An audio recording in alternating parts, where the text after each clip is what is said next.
You're listening to The Hikam with Shaykh Zahir Bacchus of the Lotri Foundation. In this podcast, Shaykh Zahir explains the aphorisms from Ibn Ata'illah's famous book of wisdoms, Al-Hikam Al-Ata'iyah, a classical manual of spiritual development. Visit seekershub.org for online courses, our reliable answer service, and engaging media. Alhamdulillahi Rabbil Alameen wa salatu wa salamu ala Sayyidina Muhammadin wa ala alihi wa sahbihi wa sallam.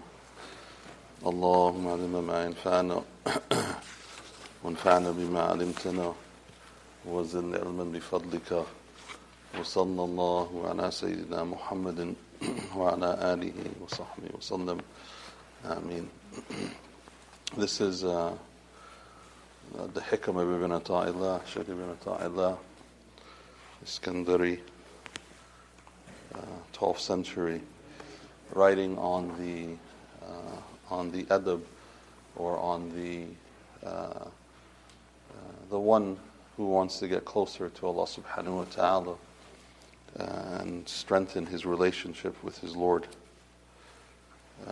So it's written in the form of statements, and most of the statements, if not all of them, are they're statements of conveyance of an understanding from an ayah of Quran or ayats of Quran, verses of Quran, or their conveyance of an understanding of hadith or of the sunnah of the Prophet ﷺ.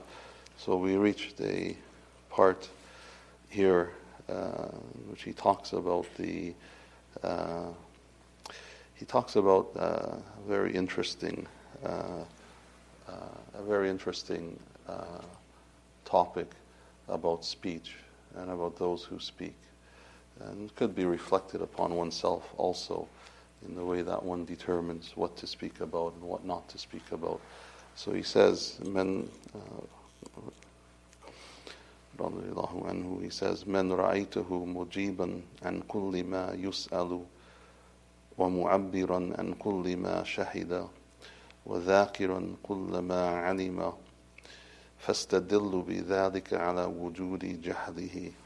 So he says that مَنْ رَأَيْتُ مُجِيبًا عَنْ كُلِّ مَا يُسْأَلُ, that whoever you see answering everything he is asked, whoever you see answering everything that he is asked, مُعَبِّرًا عَنْ كُلِّ مَا شَهِدَ, and he talks about everything that he sees, he expresses, مُعَبِّرًا, he expresses everything that he sees, وَذَاكِرًا كُلِّ مَا عَلِمَ, and he mentions everything he knows. He mentions everything that he knows or he comes to know. فَاسْتَدِلَّ بِذَلِكَ عَلَى وُجُودِ الْجَهْلِهِ. You can thereby infer his ignorance. You can thereby infer that the person lacks a certain knowledge. He lacks a certain knowledge. Although he may answer everything he's asked, he answers. Everything he knows, he expresses. Everything that he sees, he says, and so on. Know that this person is in the form of ignorance. You can infer ignorance from the person. Why does he say this? Ibn Ata'illah, Shaykh Ibn Ata'illah, rahmatullahi alayhi, he says this as a form of protection against oneself. This is a reflection. He says, if you see this, then know of yourself. He's not saying this know that there's ignorance, but to reflect on it in your own self. To reflect on it in your own self. And what is there to reflect upon? What there is to reflect upon is sincerity. And a lack of sincerity or a lack of humility causes someone to speak about everything that they know, or to express everything that they see, or to mention everything that they know. This is not the way of humility or the way of sincerity. It's not. The way of sincerity or the way of humility is to know the right time for everything. That is the way of sincerity. And that is the way of the Prophet. And it's the way of Allah subhanahu wa ta'ala. Saying everything that one knows is a contravention of the sunnah of the Prophet ﷺ. What is the sunnah of the Prophet? What is the sunnah of Allah? There's our sunnah of Allah subhanahu wa ta'ala. Allah subhanahu wa ta'ala says, مَا أُوتِيتُمْ الْعِلْمِ إِلَّا قَلِيلًا مَا أُوتِيتُمْ الْعِلْمَ إِلَّا قَلِيلًا. Allah subhanahu wa ta'ala says in Surah Al-Isra that we have not given you of knowledge except but little. We have not given you of knowledge except but little. Except for little. And so if you look at the asl position of the believer, what is the asl? There, we always go back in the books of fiqh when asked, when you look at the books of fiqh, or the ulama look at answering questions, they look at the root, or they look at the foundation. What is the foundation principle? And then from the foundation, once you understand it, establish it, then you can build off of it. What is the asl state of people? The asl, the foundational state of us is silence. That's the asl state. Our asl state is silence. There has to be then, when you want to speak, then what is from that asl, from that foundation, or from that root, right, or from that original state. Our original state is silence. That's the original state, is silence. When you want then to say something, then what there has to be is a reason. There has to be a reason. That reason has to be connected with what? Something of nafa, something that is of benefit. Something of benefit. And something that has to be for the sake of Allah subhanahu wa ta'ala. Because if the mu'min, this mu'min that he's talking about, that is trying to better his relationship with Allah subhanahu wa ta'ala, is on a path of trying to get close to his Lord, then everything that he does or she does, they want to be of benefit to them in the akhirah. Everything that they do. This is the state of the believer. Everything that they do, they must want to draw closer by it to Allah subhanahu wa ta'ala and count it as a good deed. They want to count it as a good deed. So if you're going to leave that original state of silence and to speak, then your speaking has to be for the sake of Allah. Then it must incur in it some benefit. There must be some benefit. Some benefit to who? To the listener. Because someone doesn't speak to himself. You may, khatim al-nafs, you may speak to yourself. In what? In an accusative way. Not in a praiseworthy way. No one should say, I don't think anyone does say, I'm looking good today. I'm feeling good today. You may say I'm feeling good, meaning that you feel good that you prayed. But someone may talk to themselves in an accusative way. Why didn't I do that today? What's wrong with you? Why didn't I get up earlier today? Why didn't I perform 2 extra rakat today? Why didn't I make dua longer? Why did I forget that? That's in an accusative. You may speak to yourself. But people who speak normally, they speak for listeners. They speak because there's listeners around. When there's listeners and you speak, there has to be some benefit. No, someone does not just speak for the sake of speaking. Shaykh ibn Ata'illah, he says, what do you infer from ignorance? Is that the person expresses everything he sees. When you express everything you see, then it could be that you want. It's not because you want them to benefit. It could be that you want them to know something about yourself. You may want them to know something about yourself, or you may want, or you express everything that you know, or you answer everything that you're asked because you want them to know something about yourself, which then leads you to what? It's the opposite of humbleness. Then it can lead to arrogance. It could be arrogant, because then there's no nafa. There may not be any benefit. There may not be any benefit. The Prophet ﷺ, he says in the hadith in Bukhari, he says, أَمَرْنَا أَن نُخَاطِبَ النَّاسِ بِقَدْرِ أَقُولِهِمْ. The Prophet ﷺ, what does he say?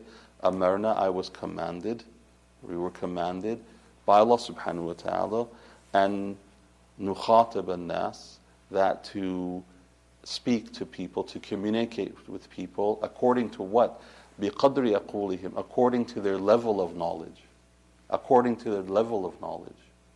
That's what you are going to speak to people. This is the Prophet ﷺ. Why? Because some knowledge you may give to someone that may be destructive to the person. Someone comes into the masjid and he's looking for the deen. Someone comes into our masjid and he's looking for religion. He wants to become Muslim. He wants to become Muslim. And he's had a hard life. You sit and you see, and he may say he's had a hard life. And you start telling him everything that he has to do. You have to wake up 4 o'clock in the morning. You got to pray tahajjud. You make ghusl. You pray 5 times a day. All of a sudden, you start giving him every single tenet of the faith. Instead of saying to him, let's sit, we'll talk, pray, the prayer is coming up next, just follow what I'm doing, and so on. And giving him little by little. If you give him all that all at once, what happened? You may break his back, or you may break his desire to enter. You may break his desire because he may think it's hard. It's going to be very difficult, and he may say that it's challenging. This is a challenging religion. So you may not. So he says, Prophet ﷺ, talk to people, convey to people according to their level of knowledge. According to the level of knowledge. Put something it may not be that something that is of benefit to someone may not be beneficial to someone else in the time that they're in, or in the situation that they're in. It may not. It may be the opposite to them. It may be the opposite to them. Someone, you may say something and it gives them hope. And the same thing may be said to someone else and it does the opposite effects. It does the opposite. The opposite. Imam Shafi rahmatullahi alayhi was once asked a question. This is narrated. He was asked a question, Imam Shafi rahmatullahi alayhi. And he was silent. He was silent. The questioner waited, and then they asked him back again. And he was silent for a long time. And then they asked again. And Imam Shafi rahmatullahi alayhi, he said to the questioner, he says, I only waited in order to determine to myself whether the answer was to be of benefit to you or detriment to you. I waited in order to determine whether my answer to you would be of benefit or detriment to you. That's why I waited. Imam Malik, rahmatullahi, we quote the Imams because they're the foremost of the people of knowledge. The Imams, the Mujtahid Imams, foremost of knowledge of the Quran and the Sunnah and the way of knowledge. Imam Malik, rahmatullahi, was once asked 22 questions. 22. He was once asked 22 questions. I think some narrations 32 questions. And he answered 3 of them. He answered 3 of them. The people who came to ask them said, what should we say to people? They had gathered questions. They had gathered questions from their people, and they came and they asked him. He answered 3 of them. And they said to Imam Malik, rahmatullahi, they said, what should we say to people? And he says, تَقُولُ لَهُمْ Malik la yadri. He said to them, say to them that Malik does not know. This is humility. This is what? This is humility. Humility of what? A protection against what? Against aquba, against punishment from Allah subhanahu wa ta'ala. Because maybe he had to check. Maybe he did know. But he didn't think at that moment in time that this was to be of benefit to the people who were asking. So what does he say? He didn't say, well, tell them that this will not benefit you. He said to them, تَقُولُ لَهُمْ Malik la yadri. That Malik does not know. That Malik does not know. Imam Malik, one of his other famous statements, He says, نصف العلم في كلمتين. He says that half of knowledge is contained in 2 words. Imam Malik said this. He said half of knowledge, rahmatullahi alayhi, he says half of knowledge is contained in 2 words. La adri. Half of knowledge is contained in what? In the words I don't know. Half of knowledge. The recognition of the scholar, of the person of knowledge who have knowledge, the recognition that they don't know something is out of humility. To who? To Allah subhanahu wa ta'ala. It's out of humility. You may know, but you don't speculate. You know what happens today? Everyone wants to answer everything. Everyone.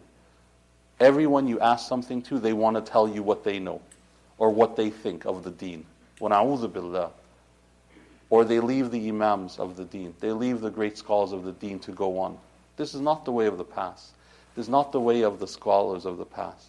It's not the way of the Salaf as-Salih. It's not the way of the companions. It was not the way of the companions. This is not the way of the companions. That they speculated on knowledge. I think this, I know this. I heard this. You should do this. You should do that. وَنَعُوذُ بِاللَّهِ. And divorced themselves from the greatness of the ulama. This is not the way of the Salaf as-Salih. And this is the ignorance of our time. Someone in here once told me, in here we have, 100 muftis. Now someone told me that. Every masjid, you'll hear this. People will say this. Because everyone wants to answer. Are they not scared? Well, the imams were scared to answer questions. Because they know that they'll be responsible on the day of judgment for the answers they gave. Imam Ahmad bin Hanbal, every time he answered a question, he would conclude it with A'udhu Billah Wallahu A'lam. He would conclude his answer with Allahu A'lam. That Allah knows in the end. That Allah knows in the end. This is how the imams were. They were very afraid to answer questions. Very afraid. Because they knew that they would have to stand before Allah subhanahu wa ta'ala. Or tell someone something. Oh, you should do this, you should do... Oh, really? Or you're doing this wrong, or you're doing that wrong. Really? You have to stand before Allah subhanahu wa ta'ala to answer? Who's going to take that responsibility? Who wants that responsibility? Who wants that responsibility? The ulama that I knew, that I studied with, even given khutbahs, they would be afraid of. Because given a khutbah, you're not just talking to one person, you're talking to hundreds of people. You make a mistake, that mistake, you have to answer to Allah subhanahu wa ta'ala for. You have to answer to Allah subhanahu wa ta'ala for it. You have to answer to Allah subhanahu wa ta'ala for it.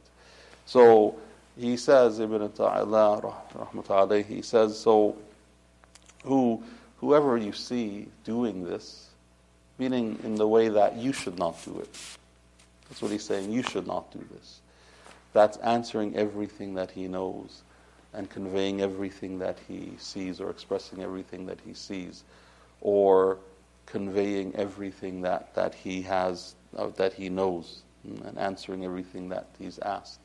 Know that this person is ignorant. He's ignorant of what? What is he ignorant of? He's ignorant of the fact that it's Allah who will judge him in the end. Fear of Allah subhanahu wa ta'ala overrides us wanting to be out in the front and being known, being ma'roof. Fear of Allah subhanahu wa ta'ala. You want to be ma'roof, fear Allah subhanahu wa ta'ala. You want people to know you, fear Allah subhanahu wa ta'ala. There is a issue in our time with what? In our society. Our society is a very expressive society. And it's a generation me society. It's me, nafsi. That's our society. Our society is letting people know everything that you do. There's Twitter and there's Facebook, everything. You document everything that you do. Even your good deeds. When you're supposed to do what? Hide them. For what? For sincerity. How do you know that your deed is for Allah? How? How do you know that your deed is for Allah subhanahu wa ta'ala? What is the only way to know that your deed is for Allah? How's the only way to know? What? What's the only way to know? When you do it with no one else knowing. When you do it with no one else knowing. How do you know your salah and jama'ah is for Allah only? You don't know. Perhaps you came because you want people to see you.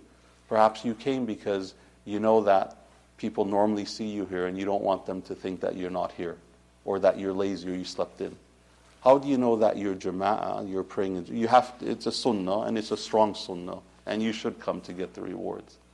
How do you know? There could be an admixture. Hopefully there isn't, but there could be. It could not be 100% sincerity. Could be. How do you know that an act is 100% sincere for Allah? When you do it without anyone knowing. That's when you know. Because if no one knows, who are you doing it for? And who knows about it? Allah subhanahu wa ta'ala. If you wake up in the middle of the night and you pray tahajjud and no one knows about it, and you don't say anything about it, that act is 100% sincere for Allah. Why is it 100% sincere? Because no one else knows it except your Lord. Except you and your Lord. Except you and your Lord. It's the opposite of what the society dictates. Society dictates that you take pictures. Here I am at the soup kitchen. Here I am handing out meals to the poor.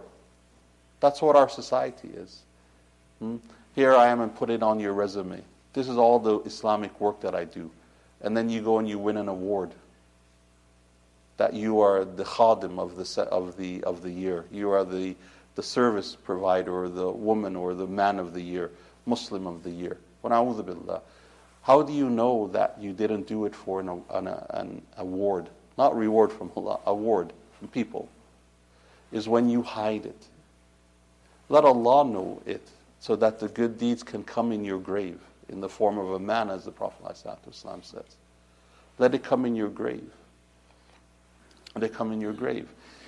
What he's talking about here, the ignorance, is the ignorance of what? Of what you do works for. That's how you infer ignorance. Ignorant of the person from what? Ignorant of the person not because he doesn't know. It's not ignorance from the person who may not know. Everything he answers may be correct. Everything the person answers may be dead on correct. But you infer ignorance, why? Because he may not establish that this is not the right place to say this. This is not the right people to answer this way to. The people who I'm expressing what I know may not understand it, or they may misguide it. In another hadith of the Prophet ﷺ, according to this hadith, that and nukhatib an-nas bi yaqulihim aturiduna, the Prophet ﷺ said, aturiduna an yukadhib Allah wa Rasul. Do you want people to lie about Allah and His Rasul? Why? If you speak about things that they may not grasp, you may say something to them that they don't grasp. You may say a hadith. You may say a hadith that they don't grasp, and you don't explain it, but they don't grasp it. So what happens? They go and they explain it. They go and interpret it. So the Prophet ﷺ says, Aturiduna, do you want people to lie on Allah and His Messenger? You go and you give the hadith. Oh brother, I read this hadith. Oh brother, I read this ayah. I read this ayah. I went and read this sunnah, this hadith. And you go and you leave it. You interpret it, or you leave them to interpret it. And they interpret it wrongly because they don't get the context that it was said in, or the context that it was sent down in. Aturiduna an yukadhib Allah wa Rasuluhu. You want to be the cause for people to lie about Allah and His Messenger? This is from hadith. This is Sahih Bukhari. This is what is found. This is the Prophet ﷺ saying, hold back. People should know. And the ulama are the ones who know. And because they have humility, as Allah subhanahu wa ta'ala says. Because they have khashya. They have awe and fear of Allah subhanahu wa ta'ala. So one has to be careful. One has to be careful, very careful about what? About having that level of humbleness and humility. Having it and expressing it. Or not expressing it. Our original state is the state of silence. When you want to speak, you speak because there's some benefit. And you want the reward with Allah subhanahu wa ta'ala. There has to be a benefit. And then weigh it against what? against if the person will benefit or benefit from it, or it's detrimental to the person. Weigh it. Weigh it against it. Some of the companions who spent some of the most time with the Prophet, you find them not speaking or conveying things, like Abu Bakr radiallahu anhu. He traveled with the Prophet ﷺ. What did he say about the travel with the Prophet? Hardly anything. Hardly anything. Did they talk about their states? Did the companions talk about what they felt? Some, they wanted to convey, they talked about the beauty of the Prophet. Did Abu Bakr radiallahu anhu talk about what he felt when he traveled with the Prophet? His state, the closeness that he felt, and so on and so forth. Did he convey a lot about that trip or the moments that he spent with the Prophet ﷺ? He didn't. Because perhaps what he felt may not be understood by others, or it may be conveyed wrong. And so the way of the companions were silence. That's the way of the companions. The way of the companions were absolute silence, unless there was benefit to talk, or not to express, or they didn't express everything. They didn't express everything that they knew, because Allah subhanahu wa ta'ala can bring knowledge to someone, and Allah subhanahu wa ta'ala can give ilham to someone. Allah subhanahu wa ta'ala can bring awakening, spiritual awakening to someone, and they may understand something. They may have basira. Allah subhanahu wa ta'ala may bless them with insight, but they don't express it because it's to them and their present state that they have with Allah. And someone who may not be in that state may not understand it. They may not understand it, and it may make you fall into a fault of expressing it, because people may not understand. They may not understand the state that Allah subhanahu wa ta'ala placed you in, or what Allah subhanahu wa ta'ala may bring you of knowledge. They may not understand it at that particular moment in time, or in that state that they may not be in. And so one remains silent on it and benefits through what Allah subhanahu wa ta'ala has given to one. At the end of the day, it is about humility. Humility in actions and humility in words. That is what is, at the end of the day, the most essential of the traits that we should have in our time, in our society. Because humility is being taken away. Humbleness is being taken away and is replaced by arrogance. And that is a form of ignorance. It's a form of ignorance. And that's what Shaykh Ibn Ata'illah is conveying. It's a form of ignorance. It's not that the person is expressing something wrong or he's answering wrong. No.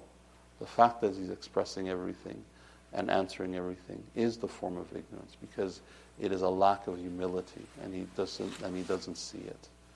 It's a lack of humbleness, and the person does not see it. How do you correct it in yourself? Remain in the state of silence unless there's something of benefit to be spoken, and then ask Allah subhanahu wa ta'ala to make what you say of benefit, and to make it count towards you in the akhirah, that it counts towards you and not against you, that it counts towards you, and then end with what the great imams used to end in. Wallahu a'lam. Allah subhanahu wa ta'ala. How many times do people say Allahu a'lam in our day? How many times people say Allahu a'lam? If you look at the companions, some of them, when they were asked, they used to say Wallahu a'lam wa rasul. Wallahu wa rasul a'lam. That's what they used to say, the companions. They used to say Allah and His Messenger know. Wallahu wa rasul a'lam. That's what they used to say. So we leave it in the hands of Allah subhanahu wa ta'ala to help us to benefit through the words and the advice of our scholars and the advice of the Prophet ﷺ, and obviously the advice and the commands of Allah subhanahu wa ta'ala. May Allah subhanahu wa ta'ala help us, guide us, forgive us, have mercy upon us, forgive our elders, our parents, give them good health, long life. May Allah subhanahu wa ta'ala protect them. May Allah, those who are passed away, may Allah subhanahu wa ta'ala grant them His mercy, His maghfirah, and His shade. On that day when there was no shade except His, may Allah subhanahu wa ta'ala, those who are sick, may Allah subhanahu wa ta'ala heal them and cure them. Those who are faced with difficulties, may Allah subhanahu wa ta'ala remove their difficulties, bring ease to them. May Allah subhanahu wa ta'ala protect our ummah and the mu'mineen, mu'minat. May Allah subhanahu wa ta'ala protect them. May Allah subhanahu wa ta'ala feed them, clothe them, secure them in their homelands. May Allah subhanahu wa ta'ala turn the plans of the zalimeen against themselves. May Allah subhanahu wa ta'ala bring enlightenment to their heart. May Allah subhanahu wa ta'ala bring iman to their hearts. May Allah subhanahu wa ta'ala protect our children, grant them success in this world, and grant them success in the next world. May Allah subhanahu wa ta'ala make our homes from amongst the homes of the believers, and make our last words our very best words. سبحانك وبحمدك أشهد أن لا إله إلا أنت أستغفرك وأتوب إليك وصلى الله على سيدنا محمد وعلى آله وصحبه وسلم. Thank you for listening to The Hikam with Shaykh Zahir Bacchus. Help Seekers Hub spread the light of guidance to millions around the world by supporting us through monthly donations by going to seekershub.org/donate. Your donations are tax deductible in the US and Canada.